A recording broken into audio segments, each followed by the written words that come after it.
আসসালামু আলাইকুম, সবাইকে স্বাগতম আমার চ্যানেলে। আজকের ভিডিওতে আমি আপনাদের দেখাবো একটি কনস্ট্রাকশন সাইটে একজন মেকানিক্যাল ইঞ্জিনিয়ারের পুরো কাজের ধাপগুলো।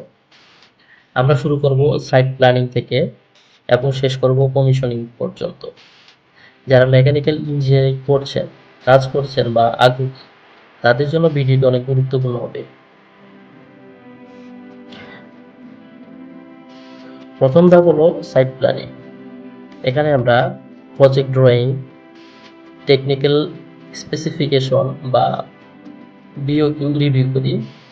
এরপর ম্যাটেরিয়াল লিস্ট প্রস্তুত করি এবং ঠিক করি কোন কাজ কবে হবে।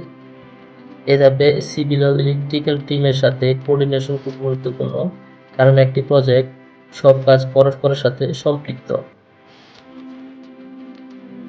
কাজ শুরু করার আগে ম্যাটেরিয়াল সাইডে পৌঁছায়।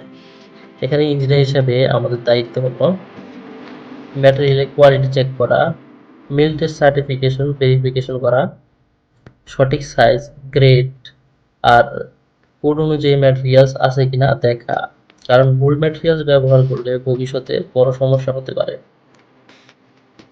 এরপর শুরু হয় ফেব্রিকেশনের কাজ। এখানে কয়েকটি ধাপ থাকে। প্রথম ধাপে প্লেট কাটিং, প্লেট বা পাইপ সঠিক মাপ অনুযায়ী কাটা হয়।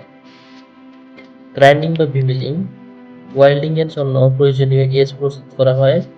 তারপরে ধাপ হচ্ছে ওয়েল্ডিং, বিভিন্ন সেকশন একসাথে সংযুক্ত করার জন্য ওয়েল্ডিং করা হয়। ওয়েল্ডিং অনেক প্রকারের হয়ে থাকে, যেমন arc welding, MIG welding, TIG welding, saw welding ইত্যাদি। তারপরের ধাপ হচ্ছে এনডিটি টেস্ট, যেমন রেডিওগ্রাফি, আল্ট্রাসনিক টেস্ট করে ওয়েল্ড কোয়ালিটি চেক করা হয়। এ ধাপে ইঞ্জিনিয়ারকে সবসময় মনিটর করতে হয় যেন টলারেন্স ও কোয়ালিটি মেনটেন হয়।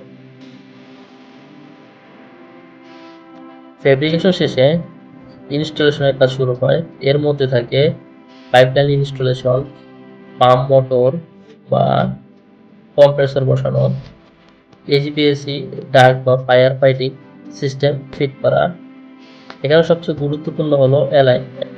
যদি পাম্প বা মোটর সঠিকভাবে অ্যালাইনমেন্ট না হয়, তবে ভবিষ্যতে ভাইব্রেশন ব্রেকডাউন হতে পারে। তাই ডায়াল গেজ বা লেজার অ্যালাইনমেন্ট টুল ব্যবহার করতে হবে। প্রতিটি ধাপে কোয়ালিটি কন্ট্রোল খুব জরুরি।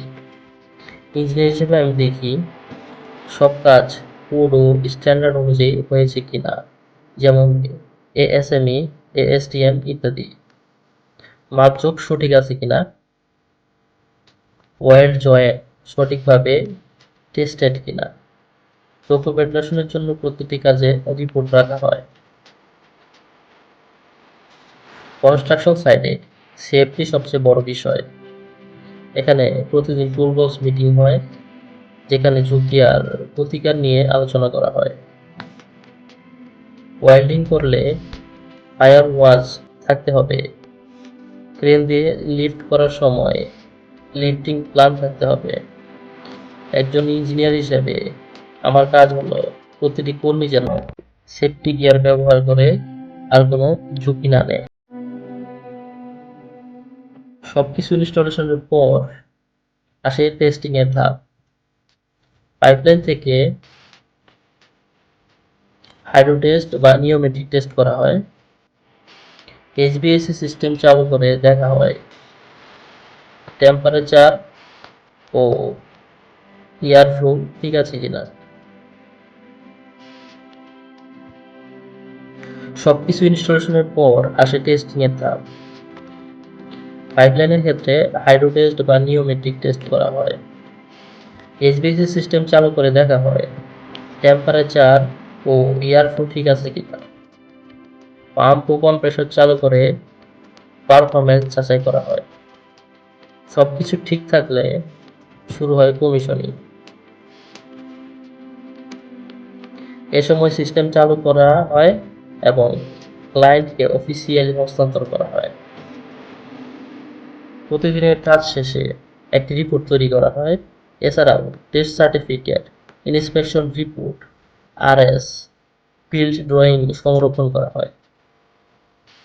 এগুলো ভবিষ্যতে অপারেশন ও তো বন্ধুরা, আজকের ভিডিওতে আমরা জানলাম একটি কনস্ট্রাকশন সাইটে একজন মেকানিক্যাল ইঞ্জিনিয়ারের কাজ কিভাবে শুরু হয় এবং শেষ হয়।